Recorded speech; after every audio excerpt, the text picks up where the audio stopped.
હરિ કૃષ્ણ મહારાજની જય. વચનામૃત પ્રથમ પ્રકરણનું 28મું.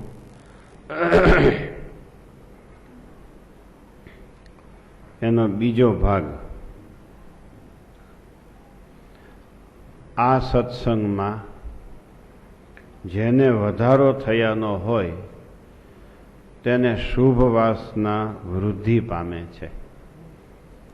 ત્યારે તેને દિવસે દિવસે સત્સંગી માત્રનો હૈયામાં ગુણ જ આવે અને સર્વે હરિભક્તને મોટા સમજે ને પોતાને ન્યૂન સમજે ને આઠે પહોર તેના હૈયામાં સત્સંગનો આનંદ વર્ત્યા કરે.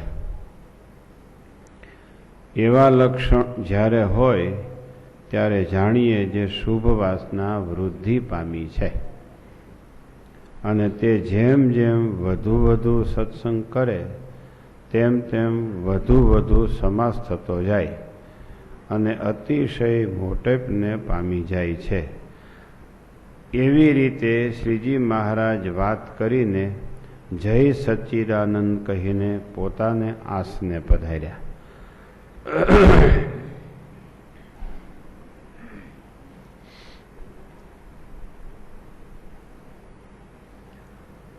1876ની સાલમાં વાસુદેવ નારાયણના ઓરડાની બાજુના ઓરડાની ઓસરીમાં શ્રીજી મહારાજ વિરાજમાન હતા એમ કાલે હેડિંગમાં આવ્યું હતું.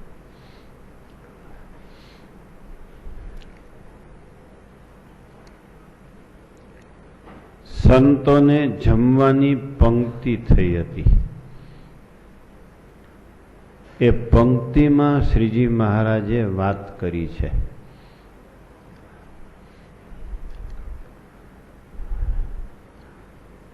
શ્રીજી મહારાજના સ્વાભાવિક ગુણમાં સ્વાભાવિક ચેષ્ટામાં લખ્યું છે, જમતા હરે બોલાય. મહારાજ જમવા બેઠા હોય, હરે એમ બોલે. હરે શબ્દ છે એ કથા શરૂ કરવાનો શબ્દ છે. મહારાજને એમ કે આપણે સભામાં બેઠા છીએ, કથા બંધ થઈ ગઈ છે એટલે હરે કઈને કથા વાંચવાનું બોલે, કથા વાંચવાનો આદેશ કરે, નિર્દેશ કરે. આ સ્વાભાવિક ગુણ. જેનામાં જે સ્વાભાવિક ગુણ હોય એ ગુણને વિપરીત દેશકાળ હોય, પ્રતિકૂળ વાતાવરણ હોય, બધે પ્રકારે પ્રતિકૂળતાઓ ઊભી થાય તોય જેનામાં જે સ્વાભાવિક ગુણ હોય એ જતો નથી, એને સ્વાભાવિક ગુણ કહેવાય.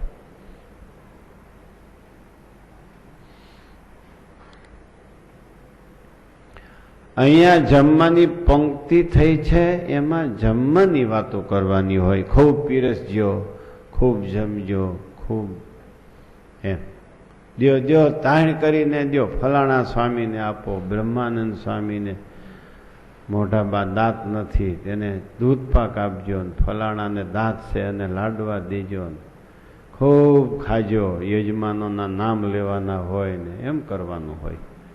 જમવાની પંક્તિ થઈ હોય ત્યાં તો ત્યાં કઈ આવી વાતો કરવા બેહવાની હોય, ત્યાં આવી વાતો કરાય. આનું નામ સ્વાભાવિક ગુણ શ્રીજી મહારાજનું.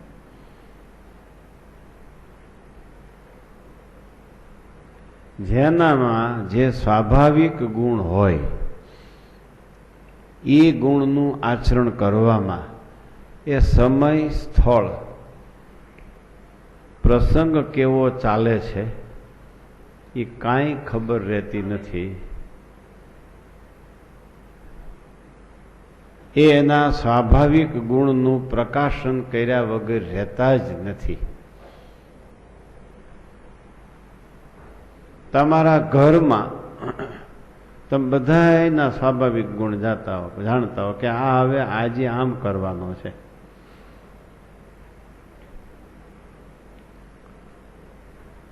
ચાલુ રૂટીન વ્યવહારમાં બહારથી મહેમાન આવે એમાં તમે બધા કુટુંબને લઈને બહાર મહેમાન થઈને જાઓ એમાં ખબર હોય ને તમને બધાની તબિયતની. બધાય કુટુંબનો સ્વાભાવિક ગુણ જુદો હોય. કેટલાય કુટુંબમાં સ્વાભાવિક ગુણ એવો હોય કે સારો પ્રસંગ હોય ત્યારે જ રીસાય.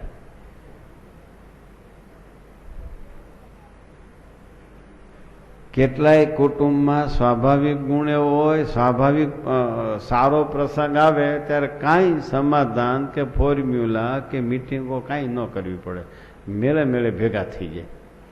પછી પ્રસંગ પૂરો થાય વળી પાછા રિહાઈ જાય.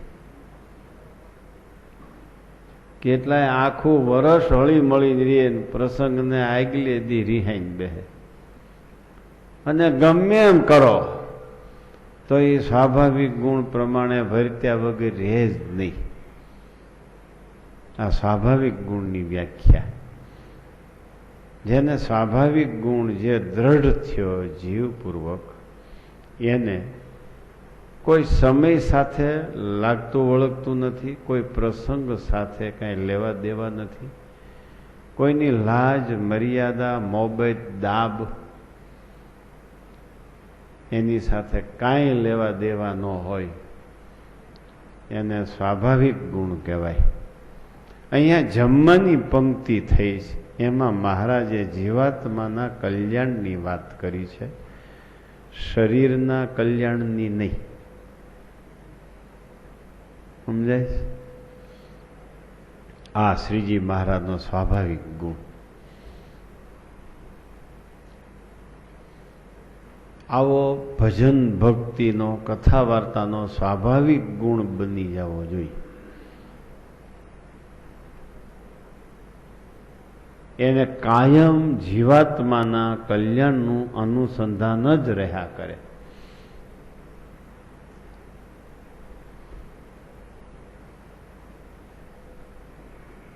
આવો સ્વાભાવિક ગુણ તમારામાં કથા વાર્તાનો છે, માળા દંડવત પ્રદક્ષિણાનો છે, પેટી પૂજાનો છે, એકાદશી વાર વર્તોલા કરવાનો સ્વાભાવિક ગુણ છે,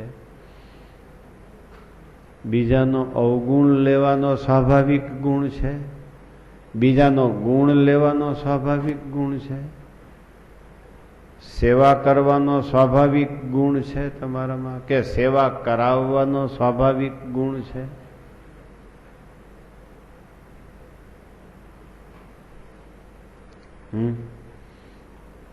આપણા સ્વામીમાં આવો સ્વાભાવિક ગુણ, એના દર્શન આપણે કરેલા.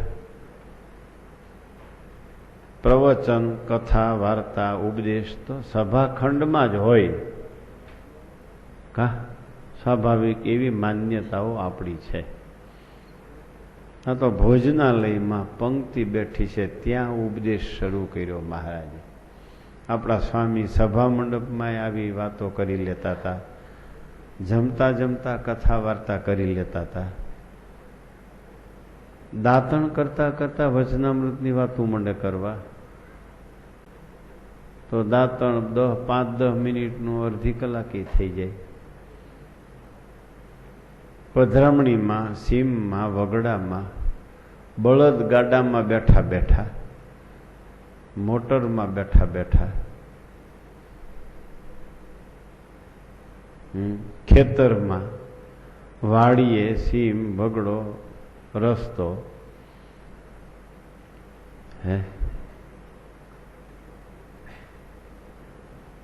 આવો જ સ્વાભાવિક ગુણ આપણા સ્વામીને વિશે હતો, કથા વાર્તાનો, ઉપદેશનો.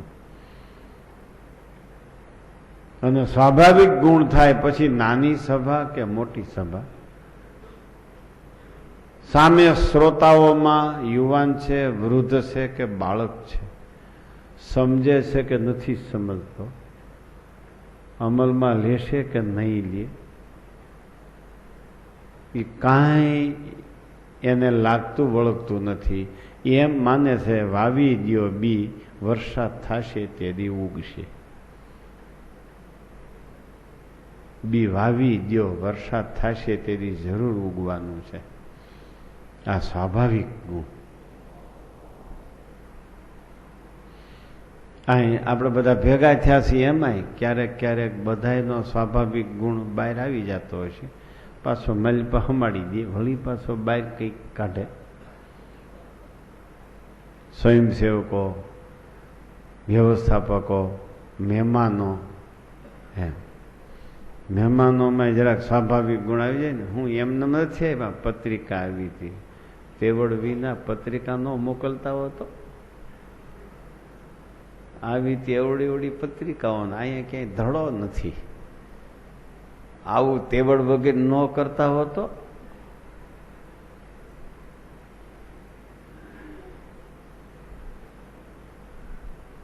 આ મહેમાનોમાં સ્વાભાવિક ગુણ. વ્યવસ્થાપકોમાં જો આવું છે, આવું હોય તો આવજો, અહીં નથી તમારા વગર પડ્યું. આ વ્યવસ્થાપકો બહાર આવી જાય ને દેહમાં. આ બધું દબાવી રાખવું. જીવાત્માના કલ્યાણને માટે સ્વાભાવિક ગુણ હોય ને એ બહાર કાઢવા. આપણા સ્વાભાવિક ગુણ બહાર ન કાઢવા. કથા વાર્તાનો આવો સ્વાભાવિક ગુણ થઈ જવો જોઈએ.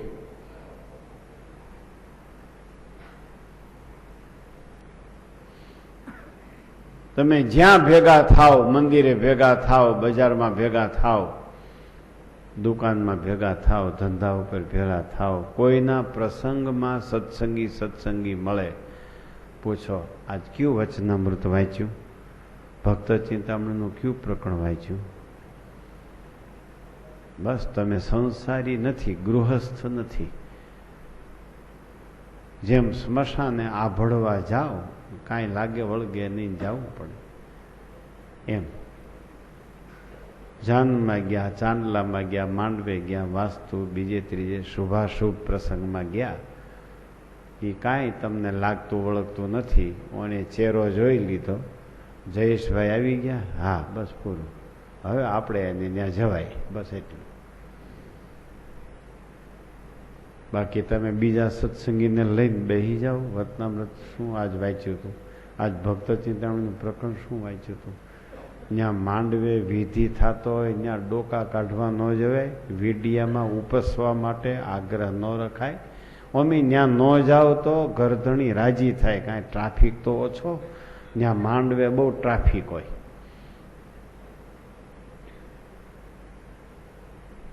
અમારે અહીંયા સભામાં ટ્રાફિક ઓછો રહે, બીજે બધી ટ્રાફિક બહુ હોય.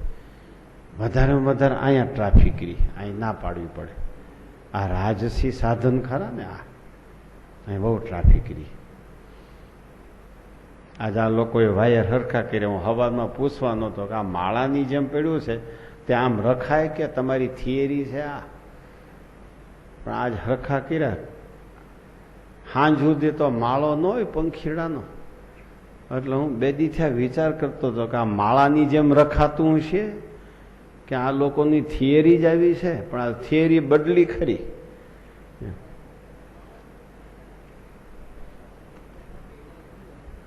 કારણ કે એને દુઃખરૂપ થાય, ફોલ્ટ આવ્યાથી પછી કલર ઉપર હાલવું પડે. આ લાલ કલરનો વાયર ક્યાં ગયો છે, અને આમાં તો કાંઈ વાંધો ન આવે. માં કયું વોલ્યુમ બંધ થયું છે એનો જ વાયર અહીંથી પરબારો મળી જાય. આજ ભાઈ તમે વ્યવસ્થિત કર્યું બધાએ. અને એ સ્વાભાવિક ગુણ હોય ઘણાયનો, એને એવું જ ફાવે. કેટલાયનો સ્વાભાવિક ગુણ એવો હોય કે આમ વ્યવસ્થિત જ થવું જોઈએ. એની બાજુ હોય એ કંટાળી જાય કે આ બહુ ભાઈ ચોક્કસ છે, આનાથી છેટાર્યો કા. અને એટલો બધો સ્વાભાવિક ગુણ બની ગયો હોય કે પછી ઘણી બાબતો એટલી બધી ચોકસાઈની ત્યાં જરૂર ન હોય તો એટલી બધી ચોકસાઈ કરે. એટલો બધો એને ચોકસાઈનો સ્વાભાવિક ગુણ થઈ ગયો હોય. લ્યો ઓલો ગોબરો હોય એને એટલો બધો સ્વાભાવિક ગોબર વાળો ગમતો હોય કે જરૂર હોય ચોકસાઈની તોય ચોકસાઈ ન રાખે. આ બધી સ્વાભાવિક ગુણની વાતો છે. અહીં મહારાજનો સ્વાભાવિક ગુણ કેટલો સરસ છે.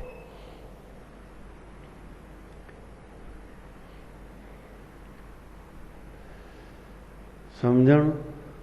આપણા બધામાં શું સ્વાભાવિક ગુણ છે નક્કી કરી લ્યો. કથા વાર્તાનો સ્વાભાવિક ગુણ થવો જોઈએ.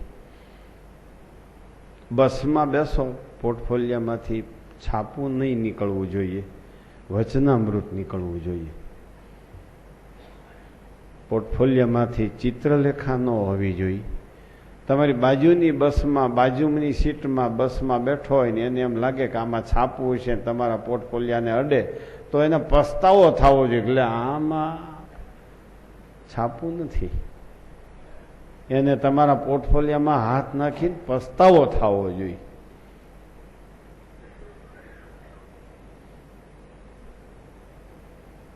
ગુણાતીતાનંદ સ્વામી કે પુસ્તક બાંધતા બાંધતા પડી ગયું, પાછું બાંધ્યું જ નથી.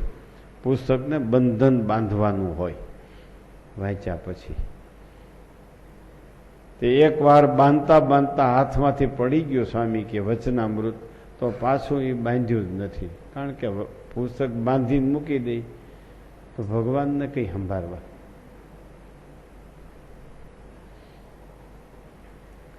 ભગવાનને ક્યારે સંભાળવા? જો આ સ્વાભાવિક ગુણ. ગુણાતીતાન સ્વામી કે અમારે સોપો પડતો નથી જુનાગઢમાં, સોપો જ પડતો નથી.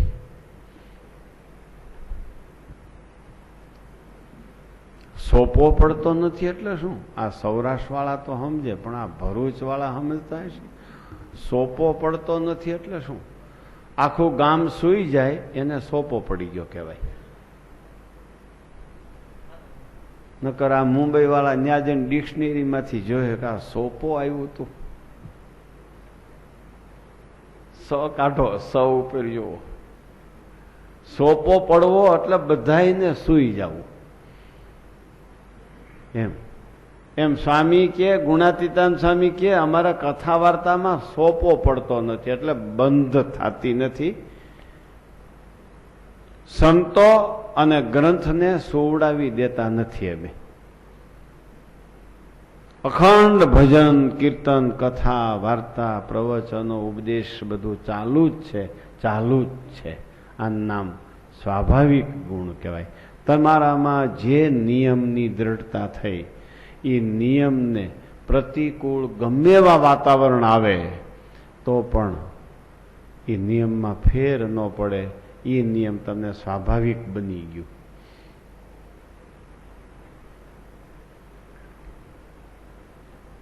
ગમે તે નિયમ હોય, નાનો હોય કે મોટો હોય.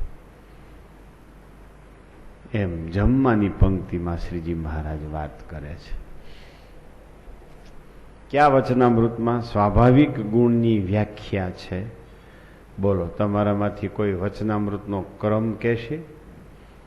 અહીંયા આપણે એ વચનામૃત લાવ્યા છે. આ 28 સાથે હેડિંગ છે ને આ વચનામૃતનું, એમાં આપણે એ વચનામૃત લગાડ્યું હેડિંગમાં. સંતોને જમવાની પંક્તિ થઈ હતી ત્યાં શ્રીજી મહારાજે વાત કરી કે જેને અસદવાસના વૃદ્ધિ પામે એને આમ થાય, જેને સદવાસના વૃદ્ધિ પામે એને આમ થાય.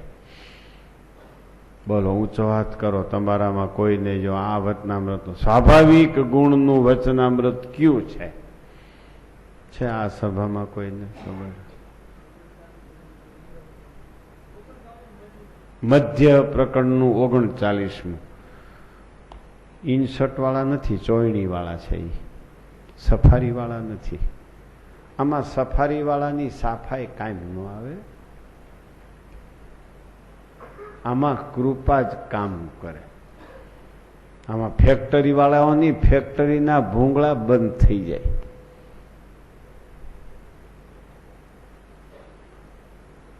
એ ચોયણી વાળાએ આ જવાબ દીધો. આ સાંભળ્યો બધાએ?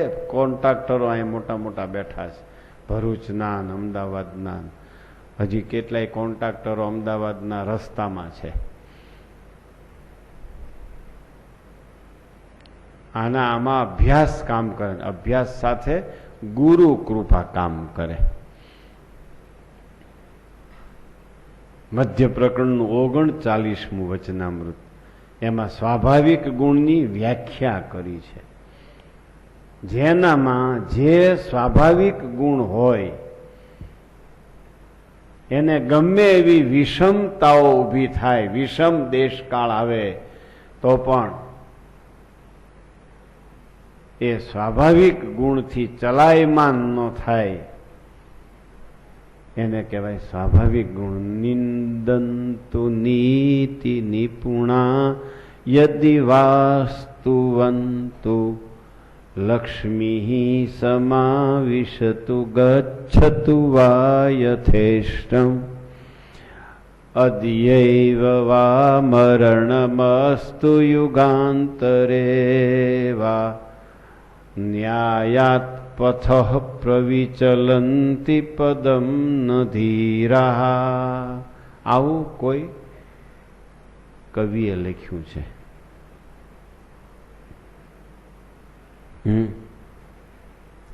નિંદંતુ નીતિ નિપુણા યદિ વા સ્તુવંતુ, યદિ વા સ્તુવંતુ, વાસ્તુવંતુ ન બોલતા, યદિ વા સ્તુવંતુ. નિંદંતુ વા સ્તુવંતુ નીતિ નિપુણા. કોઈ નિંદા કરો, કોઈ સ્તુતિ કરો. લક્ષ્મી સમાવિશતુ ગચ્છતુ વા યથેષ્ટમ. લક્ષ્મી મળો અગર તો જાઓ. આજે મરણ થાવ, યુગાંતરે વા, યુગો પછી ભલે મૃત્યુ થાય કે આજે જ ભલે મૃત્યુ થાય. નીતિવાળા કદી નીતિથી ભ્રષ્ટ થતા નથી, ધર્મવાળા કદી ધર્મથી ભ્રષ્ટ થતા નથી, નિષ્ઠાવાન કદી નિષ્ઠામાંથી ચલિત થતા નથી, વૈરાગ્યવાળા કદી રાગમાં આસક્ત ન થાય. આને સ્વાભાવિક ગુણ કહેવાય. આત્મનિષ્ઠા વાળો કદી દેહમાં આસક્ત ન થાય. ગમે એમ થાવ, આજે મરણ થાવ, યુગો પછી મરણ થાવ. કોઈ સ્તુતિ કરો, કોઈ નિંદા કરો, એ રૂપિયા મળો અગર તો ન મળો. નિષ્ઠાવાન નિષ્ઠામાંથી ચલાયમાન ન થાય.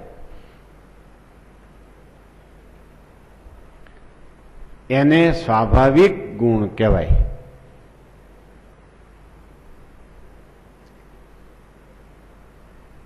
આ વચનામૃતના હેડિંગ ઉપર આપણે વાત કરીએ છીએ.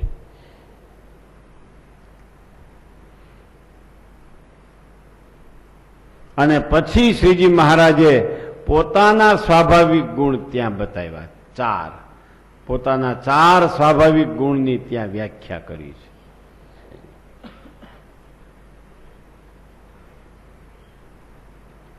શું કીધું? સંતોને જમવાની પંક્તિ થઈ હતી અને એમાં શ્રીજી મહારાજ વિરાજમાન હતા. જમતા સંતોને દર્શન દેવા પધાર્યા હતા પંક્તિમાં.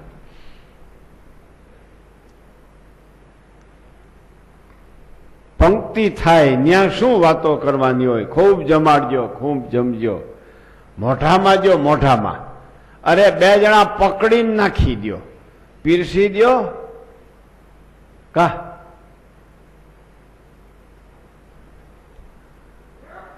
અને એ પંક્તિમાં સહજાનંદ સ્વામી સત્સંગમાં કેમ વધાય અને સત્સંગમાં કેમ ઘટાય, મંદીમાં કેમ આવીએ આ સત્સંગ બજારમાં, અને આ સત્સંગ બજારમાં તેજીમાં કેમ આવીએ, આવી શ્રીજી મહારાજ વાત કરે છે. સ્વાભાવિક ગુણવાળા થાયજો. ક્ષણે રૂષ્ટા ક્ષણે તુષ્ઠા, રૂષ્ટા તુષ્ઠા ક્ષણે ક્ષણે એવા હોય એને સ્વાભાવિક ગુણવાળા ન કહેવાય. ઘડીક રાજી, ઘડીક કુરાજી, ઘડીક આનંદ, ઘડીક મૂંઝાઈ, ઘડીક દીકરા દઈ દે ને ઘડીક ન્યાલ કરી દે ને ઘડીક બેહાલ કરી દે.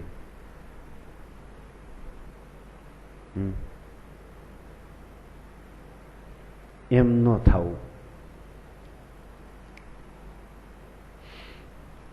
નક્કી કરી લ્યો તમારામાં ક્યાં ક્યાં સ્વાભાવિક ગુણ છે.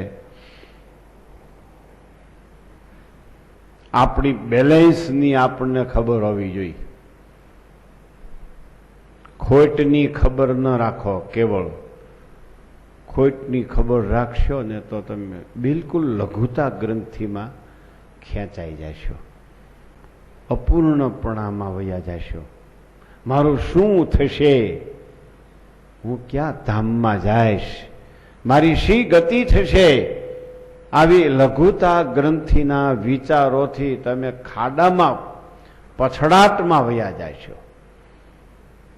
તમે તમારી બેલેન્સની ખબર રાખો તો ચેક ડ્રાફ્ટ લખવા થાય. બેલેન્સની ખબર ન હોય, અગર તો બેલેન્સ ન હોય અને ચેક ડ્રાફ્ટ લખો તો આવે પાછો અને પછી થાય દંડ અને ક્રેડિટ ઘટે. એમ તમારામાં કેટલી બેલેન્સ છે વિચારી લો. બધા હશે જ. બેલેન્સ વગરના તમે નથી. પણ તમને ખબર નહીં હોય બેલેન્સની તો તમે ડ્રાફ્ટ અને ચેક કોઈ દી લખી નહીં શકો. અર્થાત કોઈને આશીર્વાદ નહીં આપી શકો, કોઈને માટે શુભેચ્છા નહીં પાઠવી શકો. શુભેચ્છા ક્યારે પાઠવી શકાય? આશીર્વાદ ક્યારે આપી શકાય? બેલેન્સ હોય તો. નકર આવે ડ્રાફ્ટ હેઠો પરબારો બેંકમાંથી. બેલેન્સ વગર જો તમે સહી કરી દો તો. એમ તમારામાં ક્યાં ક્યાં સ્વાભાવિક ગુણ છે. જો શાસ્ત્રમાં લખ્યું છે વાસ્તુનું ખાવું નહીં, સીમંતનું ખાવું નહીં. સીમંત શ્રીમંત નહીં. કેટલાય સીમંત અને શ્રીમંત બધું ભેગા ગોટા કરે છે. સીમંતનું ખાવું નહીં, વાસ્તુનું ખાવું નહીં. શા માટે કીધું છે? વાસ્તુનું ન ખવાય. જેની પાસે બેલેન્સ હોય એ ખાઈ શકે, નકર પાપમાં વધારો થાય. એ મકાનમાં પાપ થયા છે, એ પાપને નાશ કરવા માટે, મકાનની અશુદ્ધિને શુદ્ધ કરવા માટે ત્યાં જમવા જવાનું છે. તે આપણી પાસે બેલેન્સ ન હોય તો જમવા ન જવાય. એટલે ધર્મશાસ્ત્રમાં લખ્યું છે વાસ્તુનું ખાવું નહીં. એમ જેની પાસે બેલેન્સ હોય એ વાસ્તુનું ખાવા જાયજો. નકર મકાનના પાપ બધાય તમને વળગશે, આવશે તમારા ઘરમાં. પાછું તમારું વાસ્તુ કોણ કરશે?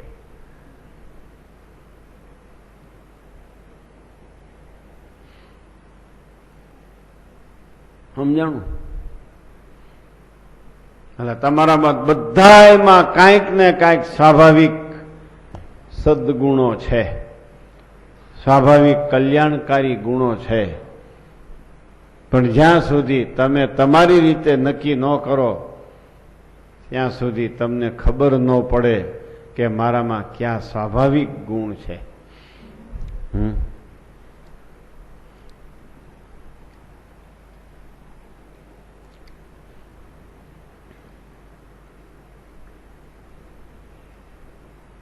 જયેશભાઈ,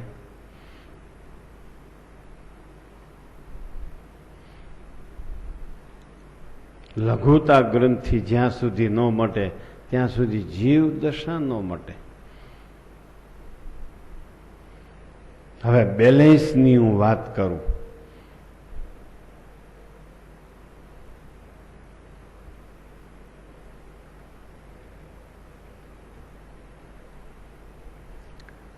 અજાબ મંદિરની પ્રતિષ્ઠા કરીને સ્વામી પાછા ફર્યા. પછી બધા હરિભક્તો સ્વામીને વિદાય આપવા ગયા. અમે ત્યાં રોકાવાના હતા એટલે અમે વિદાય આપવા ગયા. અમારે હિસાબ કિતાબ બધો ઉત્સવનો બાકી હતો. સ્વામી મને કે તમે રોકાવ.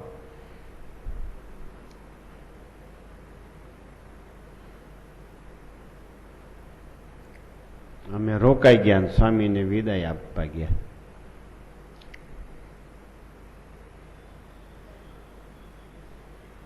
પછી આ ગોપાભાઈના ઘર પાસે આંકવાળો છે, ટર્ન છે, ત્યાં ઊભી રહી ગાડી અને સ્વામીને બધા પગે લાગ્યા. સ્વામી એમ કીધું અજાયબના હરિભક્તોને, તમને દુઃખ પડે ત્યારે અમને સંભાળજો, અમને સંભાળજો એમ કહેવાય કે ભગવાનને સંભાળજો એમ કહેવાય? અમને સંભાળજો એમ કયો તો કોઈક એમ કે આને પૂજાવું લાગે છે, આને મોટું થવું લાગે છે. આ બાધ આવે અણસમજણ વાળા હોય એ આનો અર્થ આમ કરે. દુઃખ પડે ત્યારે અમને સંભાળજો, એ બેલેન્સ વાળો કહી શકે મારે વાત એ કરવી છે.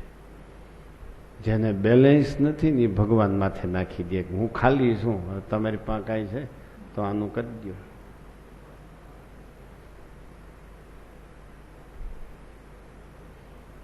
તમે ગુરુને હેખ્યા ન રહેવા દો, ગુરુ ભગવાનને હેખ્યા ન રહેવા દે.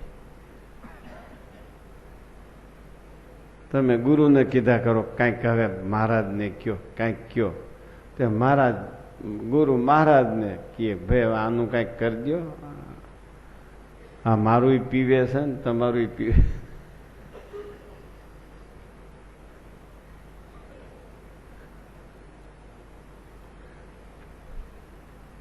આ વાત બહુ સમજવા જેવી છે. નકર તમે સમજી ના રાખ્યા હોય ને તો કોક તમને એવું સાંભેલું પકડાવી દે, જો તમારા સ્વામીને તો પૂજાવું લાગે છે. એ પૂજાવાનો અર્થ નથી, એ પોતાની મહત્તા વધારવાનો શબ્દ નથી. એની પાસે કેટલો સ્ટોક છે, બીજાને આશીર્વાદ દ્વારા વાપરી નાખવાનો કેટલો સ્ટોક છે એમ નક્કી થાય છે. એની પેઢીએ દિવાળું નથી કાઢ્યું એમ નક્કી થાય છે.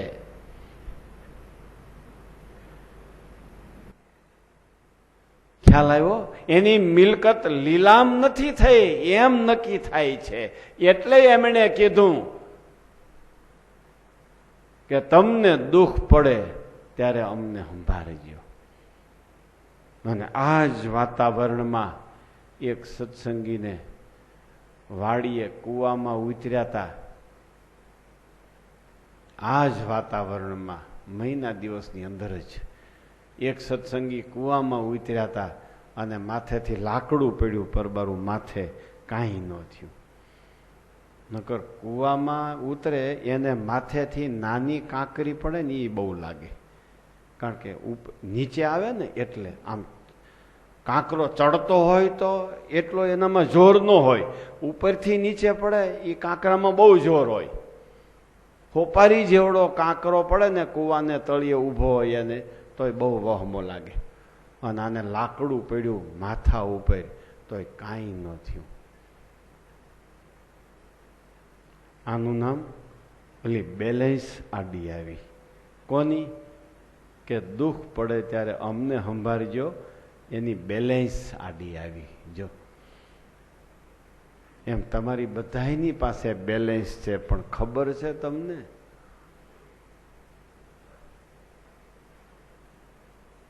જો તમારામાં સ્વાભાવિક ગુણ હોય તો તમારી પાસે બેલેન્સ છે. અને સ્વાભાવિક ગુણ તો જ હોય જો તમે કૃપા પાત્ર હો તો જ. સ્વાભાવિક ગુણ અને બેલેન્સ તો જ હોય જો તમને પ્રત્યક્ષ પ્રમાણ સહજાનંદ સ્વામી મળ્યા હોય તો જ હોય. અને પછી બધું છોડી દેવાનું રહે છે. રામાનંદ સ્વામી ગુરુની સાથે સહજાનંદ સ્વામી જેતપુરથી અહીં ફરેણી આવ્યા. જેતપુર સહજાનંદ સ્વામીને ગાદી સોંપીને ત્યાંથી અહીં ફરેણી આવ્યા.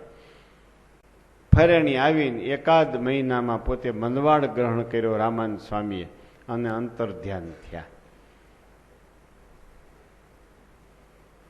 પછી રામાનંદ સ્વામીના 14માને દિવસે સહજાનંદ સ્વામી એક મોટી સભાનું આયોજન કર્યું અને ન્યસિદત્ત તત્ર ચ સ્વયં, અને એ સભામાં સહજાનંદ સ્વામી પોતે પધાર્યા અને ઊંચા આસન ઉપર વિરાજમાન થયા.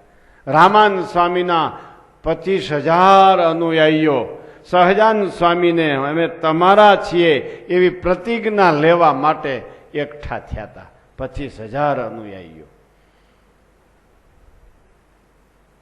અને એમાં રામાનંદ સ્વામી એમાં સહજાનંદ સ્વામીએ બધાને સમાધિ કરાવી.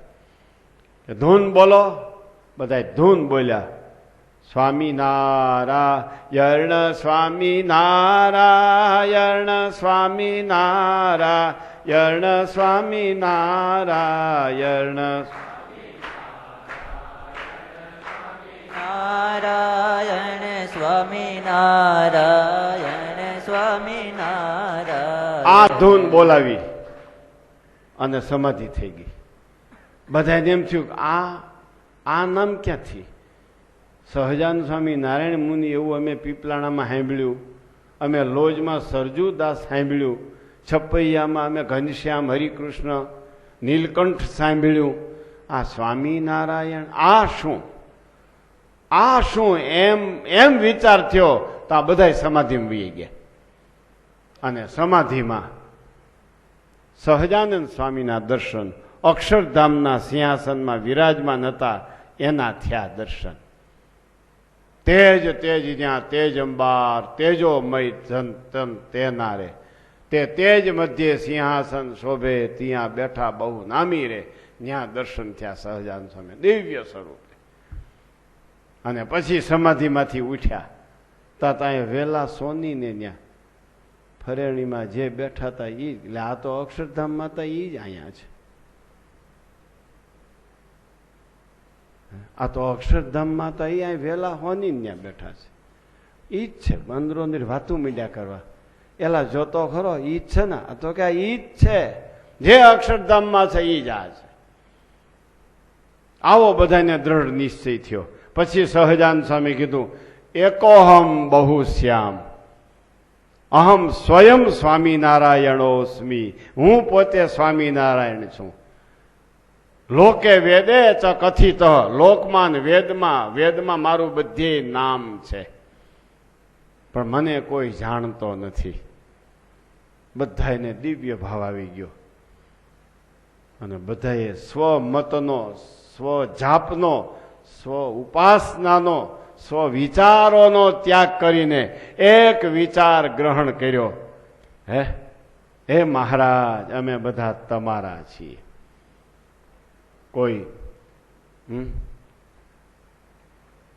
કોઈ વાસુદેવ નારાયણાય નમઃ એમ જપતા હતા. કોઈ શ્રી કૃષ્ણ સ્વર્ણમ મમ, કોઈ શ્રી કૃષ્ણ ત્વમ ગતિર મમ. કોઈ ઓમ નમઃ શિવાય, ઓમ નમઃ પાર્વતી પતયે, હર હર હર મહાદેવ હર. કોઈ આવી રીતે મંત્ર જાપ કરતા હતા. કોઈ સૂર્યનારાયણ, કોઈ વાસુદેવ નારાયણ. કોઈ હે દ્વારકાધીશ, જય દ્વારકાધીશ, જય ગિરનારી, જય માં મેલડી, જય માં ખોડિયાર, જય માં રાંદલ. અમારામાં રાંદલના દીકરા ઘણા બેઠા છે, ઘણા છે આમાં લોટા તેડે. એક અમારો એટલે ભંડોરી વાળો ભગવાનજીભાઈ રાંદલ નો દીકરો છે. એની માનું નામ છે રાંદલ.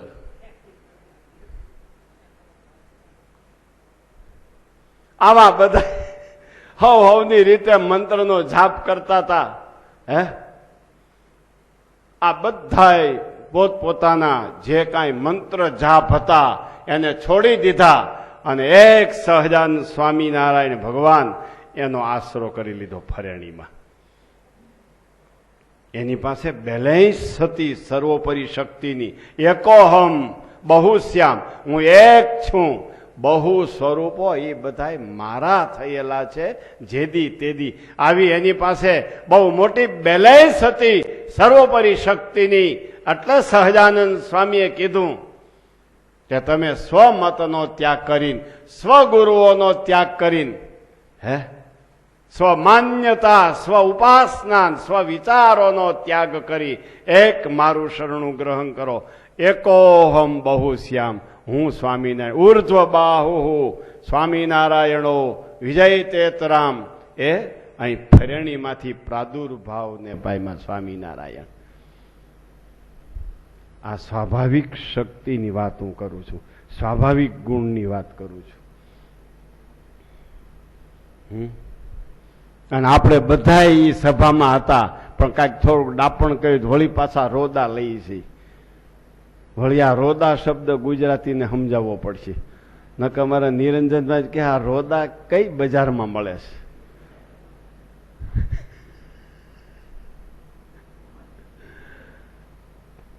સાંભળ્યો? સ્વાભાવિક ગુણની વાત સાંભળી.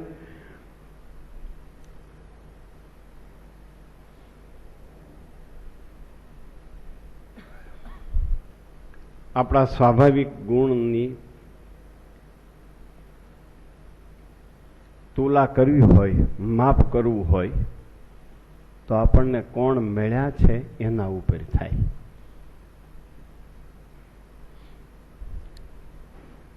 એના ઉપર થાય. આપણને કોણ મળ્યા છે એવી ખબર ન હોય, એની પાસે બેલેન્સ ન હોય, એની પાસે કદી સ્ટોક ન હોય, એ ટાઈમ આવે ત્યારે વાપરી ન શકે.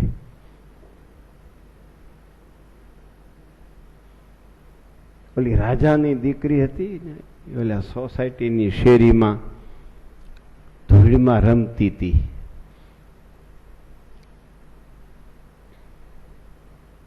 એટલે જે કોઈ નીકળે સોસાયટી વાળા એ એમ બોલે કે ઓહો હો હો હો, આનું હક પણ તો રાજાના કુંવર આરે થયું છે. સોસાયટીની એક છોકરી રમતી હતી, એનું હક પણ રાજાના છોકરા સાથે થયું હતું. તે જે નીકળે એ કે આનું શક પણ તો રાજાના કુંવર સાથે થયું છે, આનું શક પણ તો રાજાના કુંવર સાથે થયું છે. એ ધૂળમાં રમતી હતી. બીજા કહેતા હતા આ રાજાની રાણી થવાની છે. ધૂળમાં નથી રમતા ને.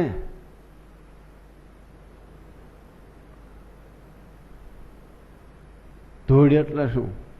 પંચ વિષય જગતનું સુખ. ધૂળ એટલે શું? સહજાનંદ સ્વામી સિવાય બીજામાં માન્યતા એ મોટા મોટી ધૂળ.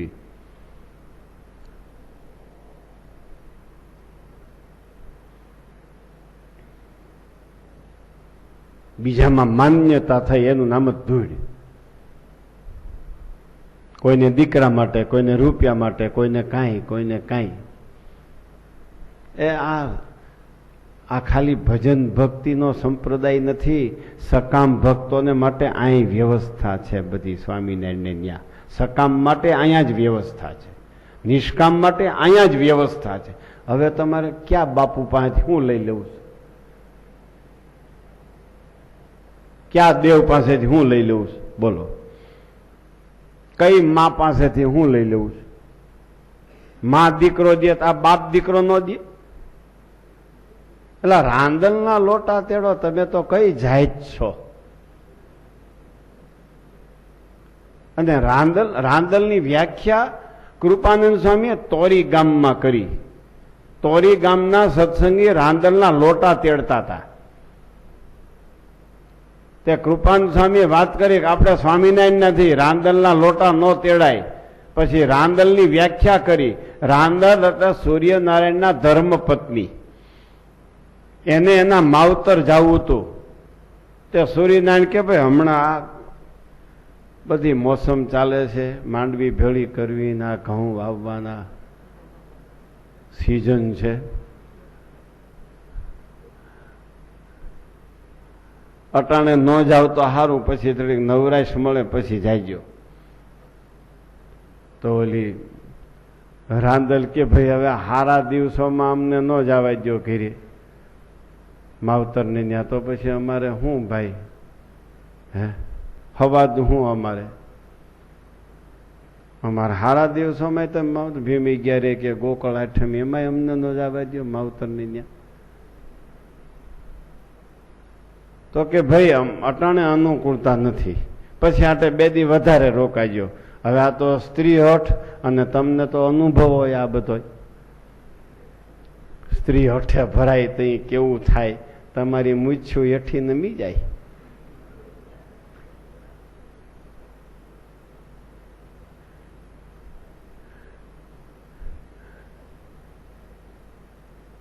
રાંદલ કે મારે તો જવું જ પડશે. તો સારું, સૂર્યનારાયણ કે જાવ. પછી રાંદલ એના માવતરની ગયા. પછી અમુક દિવસ રોકાઈને પાછા ઘરે આવ્યા. સૂર્યનારાયણ કે હવે હું તને નહીં રાખું. અરે હવે મારે શું કરવું, અને આમ તમે કીધું હોત તો હું ન જાત. અરે સૂર્યનારાયણ કે હું તારું નાક તો કાપ્યું તું, તને અકલ ક્યાં છે? પછી હું બાકી હતી કહેવામાં, કઈ હાવ ના પાડી જાવું નથી તો હાલી. હવે હું તને નહીં રાખું. નહીં તો કે નહીં, હાલો ગેટ આઉટ, ઘર બહાર નીકળ એમ. રાંદલ કે હવે ક્યાં જાવ? સૂર્યનારાયણ કે મૃત્યુલોકમાં જા, ભગવાનને નહીં રાખતો એ તને રાખશે.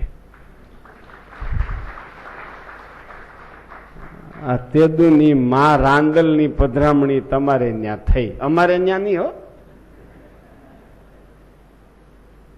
કારણ કે અમારે ક્યાં દીકરા તંદુરસ્ત રાખવા છે, દીકરા તમારે તંદુરસ્ત રાખવા છે. આ રાંદલની પધરામણી તેદુની થઈ છે અહીંયા. જેને ભગવાનમાં નિષ્ઠા ન હોય એને રાંદલમાં નિષ્ઠા હોય. ઓલો ભાઈ કે મારા ઘરના મારું માનતા નથી, તો જેમ સૂર્યનારાયણે રાંદલને વળાવી દીધી તુંય વળાવી દે ને કહો. આ રાંદલની બેન અને તારી હાળી શું થાય? રાંદલ તારી હાળી થાય માને બદલે. આ તો સારું કહું.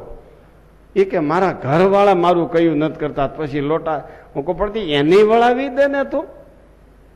અને રૂપિયા કરવા હોય તો ત્યાં વેરાવળને યાર્ડમાં લઈ જા, રૂપિયા થઈ જાય, હરાજીમાં મૂકી દે.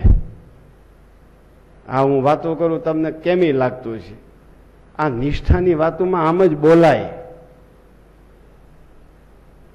નિષ્ઠામાં આવા શબ્દો હોય. તમને અવિવેક લાગતો હોય તો માફ કરજો, કારણ કે તમે એને ક્યાંથી રજા દો? અમને દેવી હોય તો દો. એ કે સ્વામી હમણાં તમે અહીં ન આવતા, અમે ઘરમાં પર્યાણ કરી લઈએ.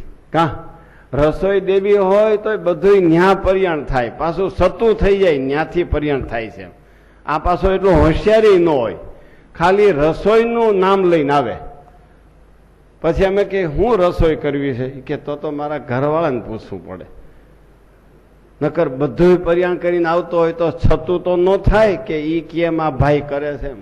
પણ આ ભાઈને હું ઓલું લૂણ ઉતાર્યું હતું ને બેને, માંડવામાં લૂણ ઉતારે. કા હું એટલે કડબુડીમાં ભર્યું હતું ભાઈ કમલેશભાઈ.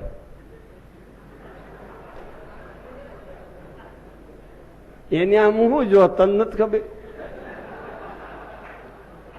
પેલા ભગત માણસને પૂછે છે એલા હું ભર્યું હતું.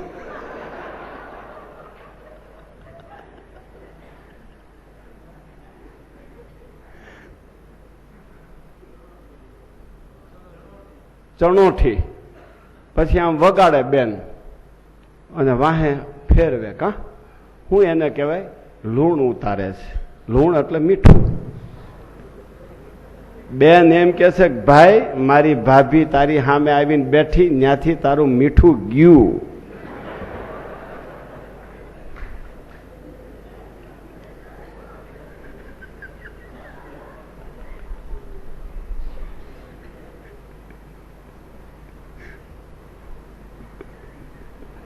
બોલો કે ઓ બહુ કરી અમારી ઉપર, હજુ તો તમારી ઉપર કાંઈ કરી નથી, કરશે એ બધું ઈ કરશે.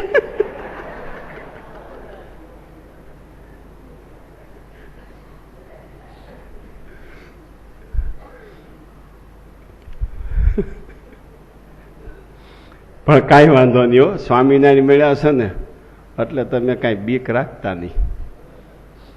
બીજું શું થાય? હવે જેને પાને પડ્યા હોય એ પૂરું કરી લેવાનું.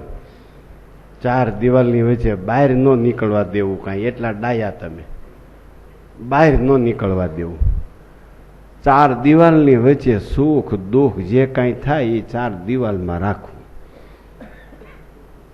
અવળે સળવું એટલું સંગે ચાલશે નરવીર. દુર્વાસાનો શાપ થયો ને બધા દુઃખી થયા, અશાંતિ થઈ ગઈ. પછી ઋષિ મુનિઓ નક્કી કર્યું કાંઈ વાંધો નહીં, ભલે આપણે મૃત્યુલોકમાં જન્મ આવે પણ ભગવાન ભેળા આવવાના છે. આપણને ભગવાન મળ્યા છે, આપણી ભેગા ભગવાન છે. આવી જેને માન્યતા હોય એને કેટલા સ્વાભાવિક ગુણ છે એ ખબર પડે. નહીતર સંસારના દુઃખ સામું જોઈ જોઈને હાવ તમામ થઈ જવું પડે. દુઃખ સામું જોઈ જોઈને તમામ થઈ જવું પડે. લઘુતા ગ્રંથિમાં ઢસડાઈ જવું પડે. મારામાં કાંઈ નથી, મારી પાસે કાંઈ નથી. પણ મળ્યા છે કોણ? પ્રાપ્તિનો વિચાર કરો તો જ સ્વાભાવિક ગુણ આવે, અને સ્વાભાવિક ગુણ આવે તો જ તમારી પાસે બેલેન્સ થાય, નહીતર બેલેન્સ ન થાય. વાત આ કરવી છે. સહજાન સ્વામીનો અહીંયા સ્વાભાવિક ગુણ એવો આમાંથી પ્રગટ થાય છે કે કથા વાર્તાનો સ્વાભાવિક ગુણ હતો. લ્યો,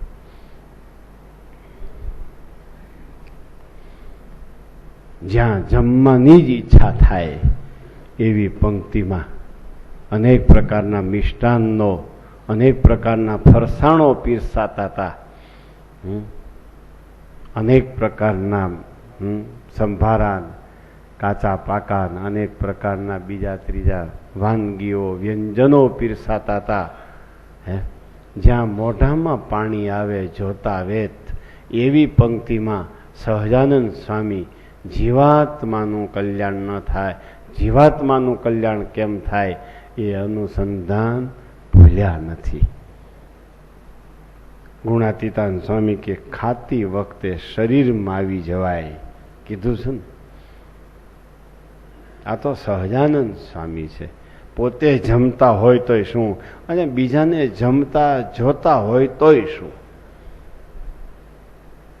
એને શરીરનું કાંઈ નથી, શરીરના સુખનું કાંઈ નથી. એ તો પરબ્રહ્મ તત્વ છે, એ સર્વોપરી શક્તિ ધરનારા છે.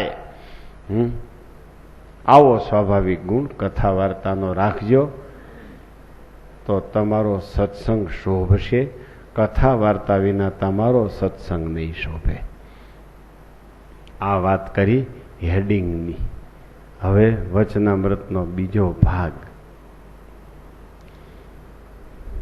સત્સંગમાં જેને સદવાસનાની વૃદ્ધિ પામે છે એને દિવસે દિવસે સત્સંગી માત્રનો ગુણ આવે છે. બહુ સરસ કલમ છે.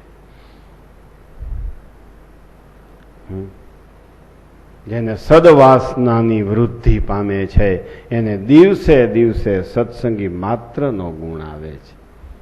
અને એમ માને છે આ સર્વે સત્સંગી સમજું છે અને હું અણસમજું છું. બસ.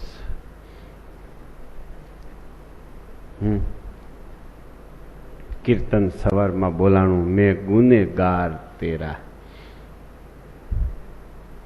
મેં ગુનેગાર તેરા. બસ એટલું થઈ જાય. હું તમારો ગુનેગાર છું, હું તમારો દાસ છું, મારામાં કાંઈ નથી. એટલું થઈ જાય એટલે બસ. કાંઈ સાધન કરવાની, કાંઈ કઠિન તપશ્ચર્યાઓ, કાંઈ બીજું અતિ કઠણ ઉપવાસો કે અતિ કઠણ એકટાણા કે કોઈ ધારણા પારણા ચાંદણે વ્રત થાય તો કરજો, પણ આ ચોક્કસ કરજો, આ ચોક્કસ કરજો. બધાય સમજણ વાળા છે, હું અણસમજણ વાળો છું. આ સત્સંગમાં શાંતિથી રહેવાનો ઉપાય. તમારા ગૃહસ્થાશ્રમમાં આમ જ વર્તો. બધાય સમજણ વાળા છે. મારી ભૂલ છે, આ બીજા સભ્યોની ભૂલ નથી. તમારા સંસારમાં કોઈ દી વાંધો ન આવે. નકર બાપ દીકરાનો વાંક કાઢે, દીકરો બાપનો વાંક, હાહુ વહુનો, વહુ હાહુનો. ઝઘડા ચાલતા જ હોય. કેટલી સરસ કલમ છે, આ લોક અને પરલોકમાં સુખી થવાની. સત્સંગમાં એમ મનાય છે કે આ મારો નથી, આ મારો છે. આ મોટામાં મોટું અજ્ઞાન છે. તમારા સંસારમાં એમ મનાય છે કે આ વહુ છે ને આ દીકરી છે. કોઈ દી તમારો સંસાર સારો ન ચાલે. વળાવવાની છે કે વળાવી દીધી છે એની વધારે આસક્તિ તમને દેખાય છે. અને બીજે ઘરેથી જે આવી એને તમે દીકરી નથી માનતા. આ તમારા સંસારીનું મોટામાં મોટો દેશકાળ છે, યાદ રાખજો.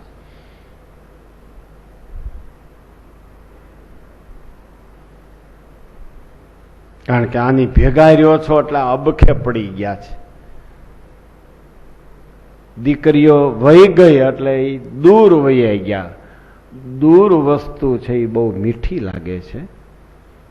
અક્ષરધામનું સ્વરૂપ બહુ મીઠું લાગે છે. મનુષ્ય સ્વરૂપ અબખે પડી જાય છે. એમ દીકરી વળાવી દીધી, દૂર ગઈ એટલે એ મીઠી લાગે છે. આ ઘરમાં રહે છે એ કડવા લાગે છે. આવો આ વચનામૃતનો સિદ્ધાંત છે. આમાં ગૃહસ્થાશ્રમ અને ત્યાગાશ્રમ, આ લોકની પ્રાપ્તિ અને પરલોકની પ્રાપ્તિ બંને આ વચનામૃતમાં સમાયેલા છે.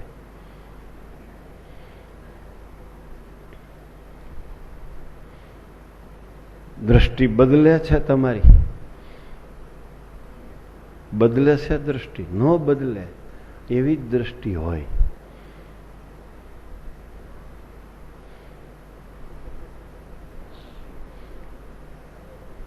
એને જ્યાં દીકરી દીધી એની ફરિયાદ ઓલ્યા આને કરે. આણે પછી જ્યાંથી દીકરી લીધી એને આ ફરિયાદ કરે. કારણ કે પોતાનું માન્યું હોય એની ફરિયાદ બહાર હોય તો આ બહારથી જે તમારા દીકરાને પરણાવીને લઈ આવ્યા એને તમે પોતાની માની નથી. પોતાના ઘરનો સભ્ય છે એમ તમે નથી માન્યું. એટલે તમે એના માવતરને ફરિયાદ કરો છો. અને એણે પણ આ મારું ઘર છે એમ માન્યું નથી. એનામાં પણ એ અજ્ઞાનતા હોય. એણે પણ આ મારું ઘર છે એમ માન્યું નથી.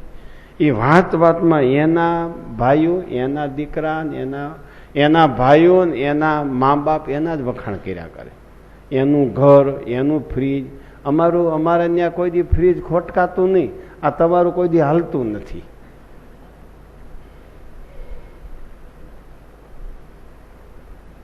એણે અહીંયા મારું માન્યું નથી. અને સાસુ સસરાએ આ આપણા ઘરનું જ સભ્ય છે એમ માન્યું નથી. એમાં સત્સંગમાં હું તમારો છું એમ મનાણું નથી. હું માયાનો છું એમ મનાય છે. જોયો આ વચનામૃતનો સિદ્ધાંત જોયો? અને તમારો છું એમ મનાય તો ગુણ જ આવે, અવગુણ નો આવે. પછી મારે તમને શીખવવું પડે, તમે તમારા સાસુ સસરાના વખાણ કરજો એટલે એને ઠીક રહીએ. અને એમ જ તમે કરતા હો. તારો ભાઈ ભાઈ એવો, ભલે ને કુંડાળીઓ હોય, ભલે ને દિવાળીઓ હોય, તારો ભાઈ એટલે તારો ભાઈ. એટલે ઓલી એમ કે એ તો મારો જ ભાઈ ને, તારા ભાઈમાં શું હોય? એટલે કેવું, ભાઈ મારા ભાઈમાં કાંઈ ન હોય એમ કેવું હરખું હાલે તો. અને એમ કરતા ન હાલે તો રસ્તો બતાવી દેવાનો. એ શૂરવીરતા નથી આમાં એ કોઈમાં. કારણ કે લેવા ગયા હતા ને, આ તમારી મોટા મોટી કઠિનાઈ છે.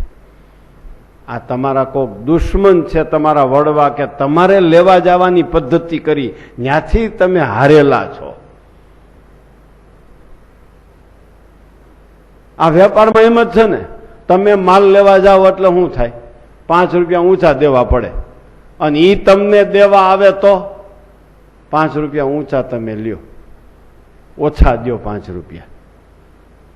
આ તમે માલ લેવા ગયા તા અને એનું નામ પડ્યું ઈડરીઓ ગઢજી ત્યાં.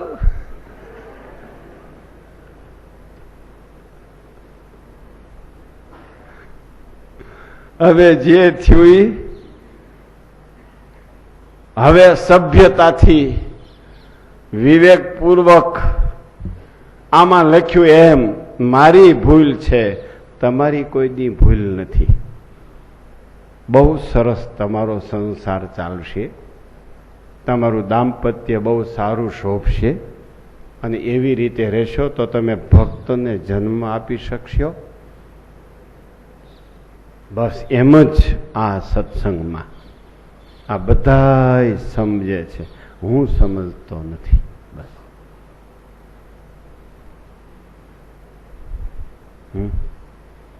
આમ કેમ થાય? આ તમે કયો એ સાચું. આપણી સાચી વાત પણ નમતી મૂકતા શીખો. આ બધા એમાં સ્વામિનારાયણ રહેલા છે.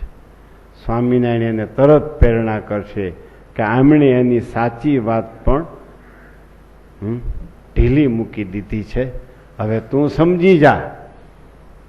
જુઓ તમે એક દી તમે આનો અખતરો કરો, એક દી પ્રયોગ કરો આ વાતનો. જુઓ સ્વામિનારાયણ કેટલા મૂર્તિમાન છે, સ્વામિનારાયણ કેટલા તમારી સાથે છે, તમને અનુભવ થાય છે.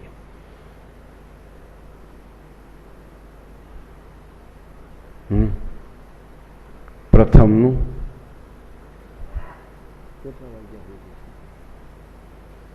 પ્રથમનું 67મું વચનામૃત. ઓહો હો હો હો હો હો, આ પુરુષ તો બહુ મોટા છે, બહુ મોટા છે, બહુ મોટા છે. આની આગળ લાખો માણસ હાથ જોડીને ઊભા છે તો પણ લેશ માત્ર સંસારના સુખને ઈચ્છતા નથી. હું તો અતિશય પામર છું, કેવળ સંસારના સુખમાં આસક્ત થઈ રહ્યો છું. ભગવાનની વાતમાં તો હું લેશ માત્ર સમજતો નથી, માટે મને ધિક્કાર છે. આમ પોતાને અનુતાપ કરે અને મોટા પુરુષનો ગુણ ગ્રહણ કરે.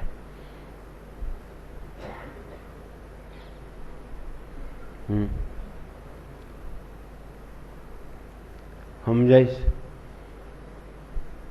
બસ આ જ મોક્ષનું સાધન.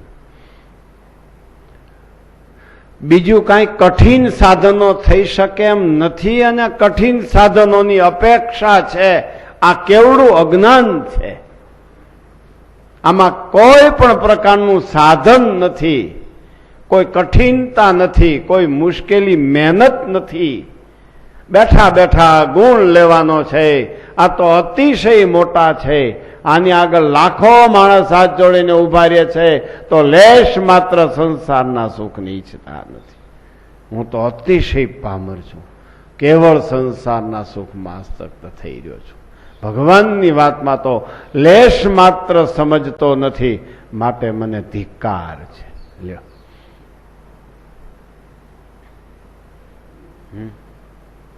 મહારાજ કે પોતાનો અણસમજણ માને, બીજાને સમજવું માને.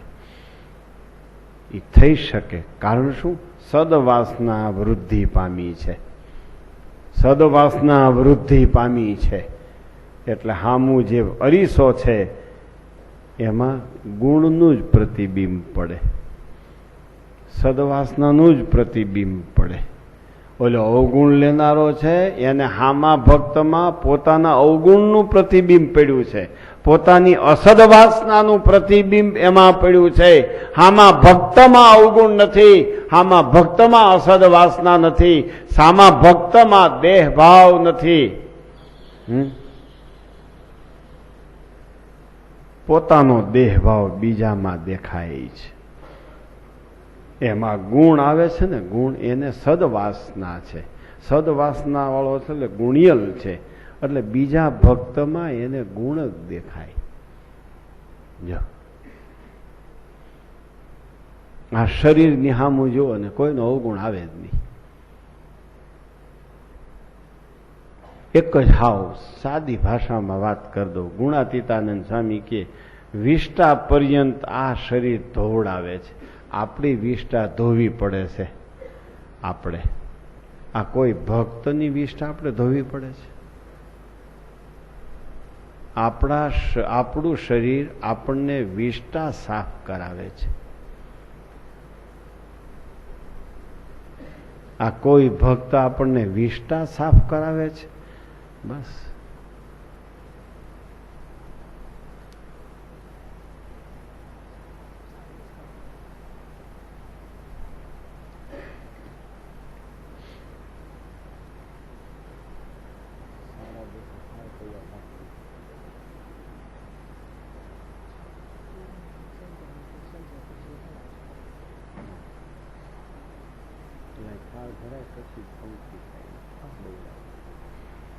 સુખદેવજી મહારાજ ઘરેથી નીકળ્યા. હું શરીરનું સ્વરૂપ સમજાવવા માંગુ છું તમને. એને બધાયમાં તુચ્છતા દેખાતી હતી સુખદેવજી મહારાજને. આ બરાબર નથી, આ બરાબર નથી, આ બરાબર નથી, આ બરાબર નથી, આ નકામો, આ નકામો, આ નકામો, આ નકામો. સુખદેવજી મહારાજ ઘરેથી નીકળ્યા.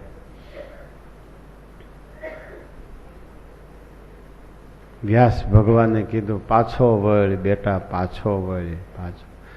સુખદેવજી કે હું હવે ન રહું, મને અનુભવ થઈ ગયા છે સંસારના. બળદિયાને લુહારની કોડે લઈ ગયા હોય પિતાશ્રી અને ડામ દીધા હોય, પછી એ બળદિયો પાછી ત્યાં લુહારની કોડે ન જાય. હે, આ સંસારી દામ દીધે દેવાઈ ગયેલા છે સંસારી. હવે હું ત્યાં પાછો ન આવું, મને જવા દ્યો. હું ઘરમાં રહેવા માગતો નથી, પાછો આવવા માગતો નથી.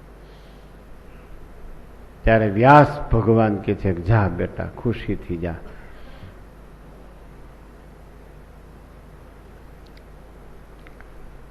જનક રાજાને ગુરુ કરજે, જા. બહુ સારું. સુખદેવજી એમ નહીં કીધું હું જન્મથી સિદ્ધ છું. જનક રાજા તો રાણીઓ વચ્ચે રહેનારો છે, એને શા માટે ગુરુ કરું? પણ એ તો નિસંશયપણે ભગવાન પિતાશ્રી વ્યાસનું વચન માની અને ગયા.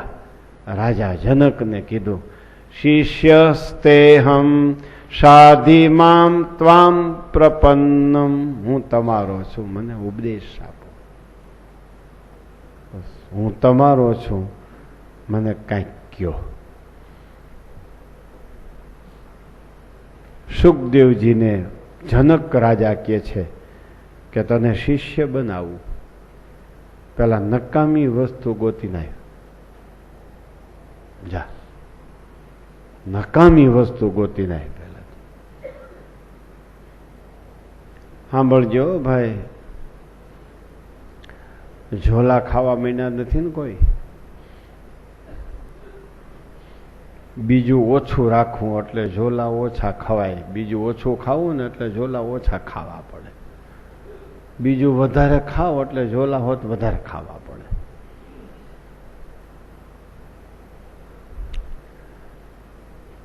અને સુખદેવજી ચાલ્યા.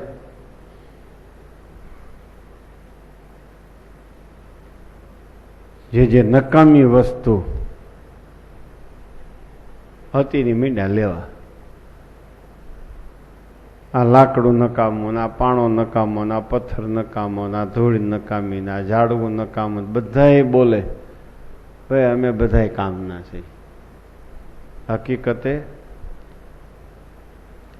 જનક રાજા બધામાં પ્રવેશ કરીને એને ઉપદેશ આપતા હતા. પછી કે ત્યાં વિષ્ટા તો નકામી જોઈ, વિષ્ટા ઉપાડી. ત્યારે વિષ્ટાને વાચા આવીને કે છે કે હું બહુ કિંમતી કામની હતી. આ શરીરનો, તારા શરીરનો યોગ થયો પછી જ મારી કિંમત ઓછી થઈ છે. હું રાજા મહારાજાનું ભોજન વ્યંજન ગણાતી હતી, તો સોના ચાંદીના થાળમાં પીરસાતી હતી. આ મનુષ્ય શરીરમાં મને નાખવામાં આવી અને અહીંથી નાખીને સોંસરી નીકળીને મારી કિંમત ઘટી ગઈ. એટલે વિચાર કરી ત્યાં તો સુખદેવજીએ વિષ્ટાઈ સમજી લીધી કે આ નહીં, આ તો મારા શરીર કરતા તો હારી છે. આ શરીરનું સ્વરૂપ જાણવા માટે આ છેલ્લું દ્રષ્ટાંત, સત્સંગમાં બીજાનો ગુણ લેવા માટે આ છેલ્લું દ્રષ્ટાંત. અને પછી સુખદેવજી ગયા પરીક્ષિત જનક રાજા પાસે અને કીધું, હવે મને શિષ્ય બનાવો, હું તમારો જ છું, હવે કોઈ દી મટવાનું નહીં. કેમ? નકામી વસ્તુ લાવ્યો? તો કે હા. શું? ગુરુ મહારાજ, આ મારું શરીર છે ને એ નકામું છે, બસ જા, તું મારો શિષ્ય બની ગયો, હવે તારી ઉપર દેશકાળ નહીં, હવે કોઈ દી તને કોઈનો અવગુણ નહીં આવે.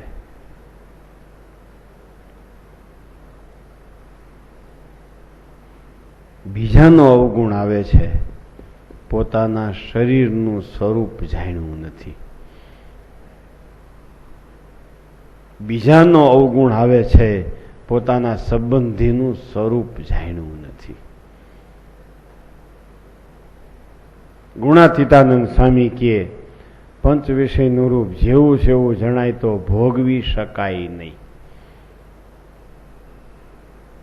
એમ આ શરીરનું સ્વરૂપ જેવું છે એવું જાણે તો શરીરનો જ અભાવ અવગુણ આવે.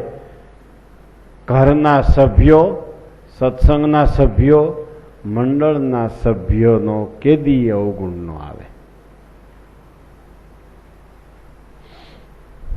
અવગુણ ન લેવા માટેની આ યુક્તિ.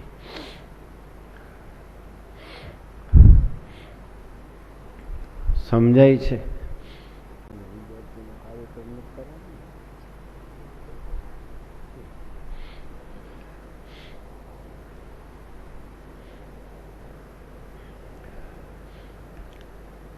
સમજાણું શરીરનું સ્વરૂપ? ન સમજાણું હોય તો હજી મને કયો, ઊંચો હાથ કરો તો ન સમજાણું હોય. સમજાણું? છોકરાનું સ્વરૂપ સમજાવું? હે? રૂપિયાનું સ્વરૂપ સમજો છો? છે એમ બોલાય નહીં, નથી એમ બોલાય નહીં, આવું ડીંડવાણું.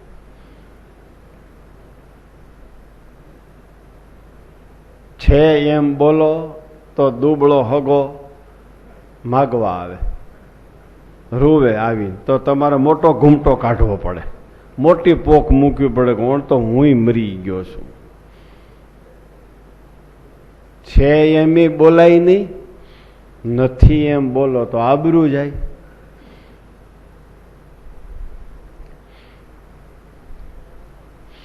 અમારા પેલા પ્લાન કર્યો મકાનનો, તો ઓલો આર્ટિકેટ કે ઓલો રાજકોટ વાળો કે જેવડું બિલ્ડિંગ છે એવડું ભંડક કરી નાખો નીચે. એટલે રામજી બાપા કે મને આમ કીધું, એટલે રામજી બાપા મને કહે મેં ના પાડી. હું કહું સારું થયું ને, આપણે હું કામ ના પાડી? તો મેં એને એમ કીધું રૂપિયા હોય તો કરીને. હું કહું એમ બોલાય? રૂપિયા હોય તો કરીને એમ બોલાય? કહું એટલી ખબર નથી. કહું મેં કીધું રામજી બાપા જરૂર નથી, જેવડું બિલ્ડિંગ એવડું નીચે ભંડક કરવાની હું જરૂર. અને કાંઈ નક્કી ન મળે. આજકાલ કેદી અતિવૃષ્ટિ થાય અને ક્યાં ટેકરા ઉપર પાણી રેલો મારે કાંઈ નક્કી ન મળે. હાવ આપણે ધારતા હોય અહીં પાણી ન આવે ન્યાય પાણી ચડી જાય છે. હવે તો એવો સરસ કળિયુગનો વરસાદ થઈ ગયો. 6 મહિના વરસાદ વરસ્યો ને દુકાળનો દુકાળ. કેવું આવડે છે ભગવાનને, એ બધું એને આવડે, આપણને કાંઈ ન આવડે. 6 મહિના વરસાદ વરસ્યો દુકાળનો દુકાળ. એમ હું કહું આપણે જરૂર હશે એટલું આપણે કરશું, જરૂર ગણાય. પણ આખું બિલ્ડિંગ કાંઈ 10 વીઘામાં કાંઈ ભંડક નીચે કરીને શું કરવું? અને રૂપિયા નથી એટલે નથી કરવું એમ હવે બોલતા નહીં.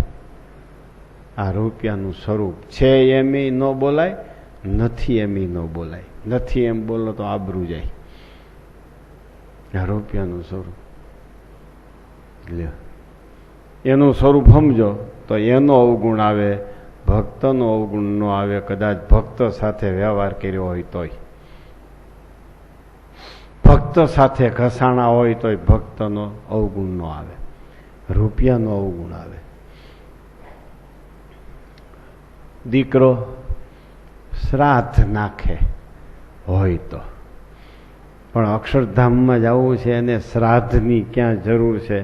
તો દીકરાની શું જરૂર છે? ના ઈ બોલો માકા, શ્રાદ્ધની ક્યાં જરૂર છે એટલું બોલો. એમ કહો છો ને તમે મનમાં. સ્ત્રીનું સ્વરૂપ સહજ સ્વભાવે હોય અવળી, શીખવાત ન લીએ સવળી. અવળું જ લે, અવળું જ લે, અવળું જ લે. અને એની ભેળા રહીને તમે અવળા થઈ ગયા. અમારી વાત માનો જ નહીં કાંઈ. આ મને હમણાં ખબર પડી કે આ માનતા કેમ નથી. તો પછી મેં સંશોધન કર્યું કે અવળા છે એના હાથની રસોઈ કરીને અવળા થઈ ગયા, એના હાથની રસોઈ ખાઈ. જો આ સ્ત્રીનું સ્વરૂપ સહજ સ્વભાવે હોય અવળી, શીખવાત ન લીએ સવળી. નથી બીજો નરક કૂપ, નરક નર ને નારીનું રૂપ. આ બધું બહુ ઝાઝું છે આખું પ્રકરણ. હવે એ અટાણે આપણે નથી કેવું, તમને પાછું ખાવું ભાવે નહીં. બપોર થવા આવ્યા. ભક્ત ચિંતામણીનું 106 પ્રકરણ. આ સ્ત્રીનું સ્વરૂપ, આ છોકરાઓનું સ્વરૂપ, આ શરીરનું સ્વરૂપ, આ બધા સ્વરૂપો જેમ છે એમ જાણવામાં આવે તો એમ નક્કી થાય કે હું અણસમજણ વાળો છું. આવા સ્વરૂપો, આવા તત્વો, આવું શરીર, એમાં હું આસક્ત છું. માટે મારી ભૂલ છે, આ ભક્તની ભૂલ નથી. આમ આ 28મું વચનામૃત કહે છે. સમજાણું? દીકરાનું સ્વરૂપ વાંજ્યો ન કહેવાય એને, દીકરાનું સ્વરૂપ. પણ અમે એમ કહીએ છીએ જેને દીકરા નથી એ વાંજ્યો નથી, એ કરજ વિનાનો છે. જેને જેટલા જીવનું દેણું બાકી રહ્યું છે પૂર્વજન્મમાં, એટલા જીવ એને ન્યા લેણું લેવા માટે જન્મ્યા છે. જેને દીકરો પણ નથી, દીકરી પણ નથી, એની પાસે કોઈનું લેણું કોઈ માગતું નથી, એ કરજ મુક્ત છે. માટે એને કાંઈ નથી. એના દર્શનથી શુકન થાય, અપશુકન થાય પ્રજાવાળાના દર્શનથી. ખ્યાલ આવ્યો? પરિણ્યા છો પાછળ કાંઈ નથી એટલે તમે પરિણ્યા છો. તમારે ત્યાં એક જીવ તમારી પાસે માગણું માગે છે, એક જીવનું તમારી ઉપર કરજ છે એટલે તમે એને પરિણ્યા. હવે એને તમે કરજ ચૂકતે કરી દેશો એટલે કાં ઈ નહીં હોય ને કાં તમે નહીં હો, કાં બેય નહીં હો. આ વ્યાખ્યા છે દીકરા ન હોય એની અને દીકરાવાળાની. અમારે એકનું કરજ નથી એટલે અમે હાવ એકલા અટુલા. ખ્યાલ આવ્યો? અમારી ઉપર એકનું કરજ નથી. નકર તો તમારે દીકરા ન હોય એને વાંજ્યા કયો તો અમને શું તમે કયો? વાંઢા. અમને તો વાંઢા જ કહેવાના છો તમે. આવું આ વાતનું રહસ્ય છે. પણ ન માનો તમે, આ વાત માનો નહીં, અવળી જ લ્યો. કારણ કે અવળાના હાથનું ખાવું છો.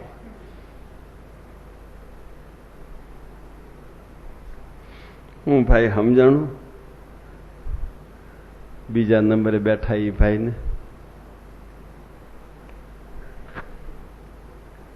માટે જેને શરીરનું સ્વરૂપ જાણ્યામાં આવે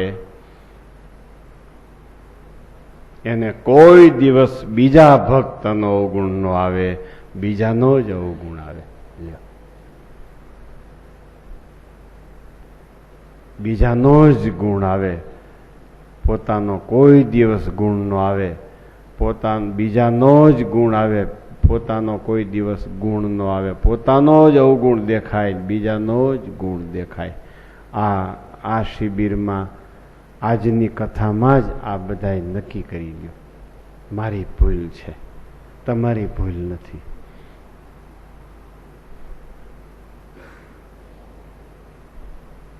તમે વાસુદેવ સ્વામી સાથે તો કોઈ રહ્યા નથી ને, એની સાથે તો નથી દિવસો કાઢ્યા ને. અમે વાસુદેવ સ્વામી સાથે રહ્યા.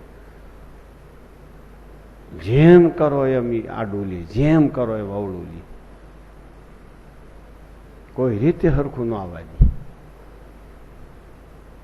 તો અમે એટલું સહન કર્યું ને એટલું એવી રીતે વર્ત્યા, કોઈ દી અમને એનો કંટાળો ન આવ્યો. મને હાવ ખબર હોય કે અહીંયા આમ જ કરવાના છે, અને હું પાછો ભેળો, હું જ ભેળો. મને હાવ ખબર હોય કે અહીંયા આમ જ કરવાના છે. સ્વામીએ આમ કીધું છે અને આ અહીંયા આમ કરવાના છે, મને હાવ ખબર હોય. તો એની ભેગો રહી અને સ્વામીની રુચિ પ્રમાણે હું કરું અને એને કરાવું. એનો સાધુતા સારી, પણ હઠીલો સ્વભાવ બહુ. પકડ્યું એટલે પૂરું. એટલે હું બહુ ધ્યાન રાખું, એને કોઈ વસ્તુ પકડવા ન દો. જેને પકડી લેવાનો સ્વભાવ હોય ને, તમારા ઘરમાં ધ્યાન રાખજો. એને પકડી લે એવો સમય આપણે શું કામ આવવા દેવો જોઈએ? આપણે શું કામ એને પકડી લે એવો મોકો આપો છો? વાસુદેવ સ્વામી કોઈ વસ્તુ પકડી લે ને એવો મોકો હું ન મળવા દઉં એને. ગમે તે પ્રકારે એને પકડવા ન દો કોઈ બાબત. એવા હઠીલા પકડ્યું એટલે પૂરું. કા રામજીભાઈ, સાધુતા ખરી, સમજણી બહુ સારી, પણ વ્યવહારમાં તમારે પકડ્યું એટલે પૂરું. વ્યવહારમાં જરાય પકડ ન ચાલે. આગળ હું કરકસરની વાત કરતો અને વા પંક્તિમાં જ આવીને તરત કહું, ખોબે ધોબે પીરસ ગયો એમ કહું.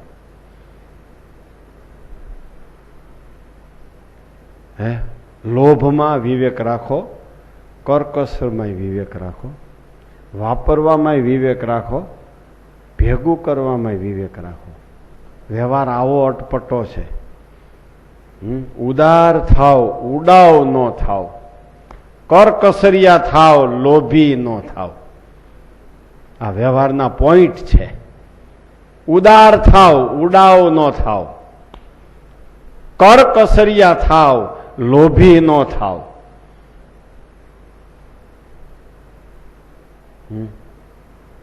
આ વ્યવહારના પોઈન્ટ છે. સાંભળજો જુવાનિયા, મહેનત કરજો. ક્યાંય રૂપિયાના ઢગલા નથી. જુવાનિયાઓને રાતોરાત રૂપિયા વાળું થવું, રાતોરાત. હવારમાં એ કે કાલે ભાઈ બીજ છે ને, હવારમાં 4 વ્હીલ આવી જવી જોઈએ, આ 2 વ્હીલ આવી જવી જોઈએ. અને પછી ગામ એ કે હવે આ તો પડ્યો તો ગયો, હવે બસ હવે કેદી સારો દિવસ આવે તેદી જવું છે ગામડે. અને પછી આમ ગામના પાદરમાંથી મળે હોરન કરવા, ભો ભો. એટલે બધા બહાર આવે, ઓહો આ જૂઠાભાઈ નો છોકરો ગાડી લઈને આવ્યો. તો એટલે ચોકમાં હાલ્યા જતો હોય ને, એના ભેળા ભણતા હોય એની પાસે જઈને ભો એમ કરે. એટલે સામું લે 4 વ્હીલ લઈને આવ્યો, એટલે તે આંધળો છો એમ. અમે 4 વ્હીલ ન લઈ, પણ પૂછાય નહીં કેમ લીધું હોય એમ કઈ મિલકત ગીરો મૂકી કઈ મિલકત ગીરો મૂકી છે એ ન પૂછાય. ગાડી લીધી પેલા પેટ્રોલના હાંધા છે કે નહીં એ ન પૂછાય. એ આવા ઉડાવ થતા નહીં, ઉદાર થાજો, ઉડાર નહીં થાશો, ઉડાવ નહીં થાશો, કરકસરી થાજો, લોભી ન થતા. અને વ્યવહારમાં એમ લાગે હવે આપણે આ વ્યવહારની વાત આને અણગમતી છે, હવે આવી બધી કરકસરને આમ ગણતરી કરવામાં આપણા વ્યવહારની આની પાસે આબરૂ જશે, આપણી આની પાસે આબરૂ જશે એવો તમને અનુભવ થવો જોઈએ. ત્યાંથી તરત જ તમારે ગણતરી મૂકી દેવી જોઈએ. અને અતિ ઉડાવ થાવ ત્યારે ખબર પડી જાય છે હામાને કે આને હવે એમ લાગશે કે આ તો ઉડાવ છે, એટલે તરત જ તમારે કરકસરી થવું જોઈએ એમ. એટલે આ જુવાન્ય બધાય મુખ્યત્વે સુરતના પણ ઘણા છે, અમદાવાદના ઘણા છે, નવસારી ભરૂચના ભક્તો, વડોદરાના પણ છે, આ બાજુ સૌરાષ્ટ્ર પ્રદેશના પણ ઘણા છે.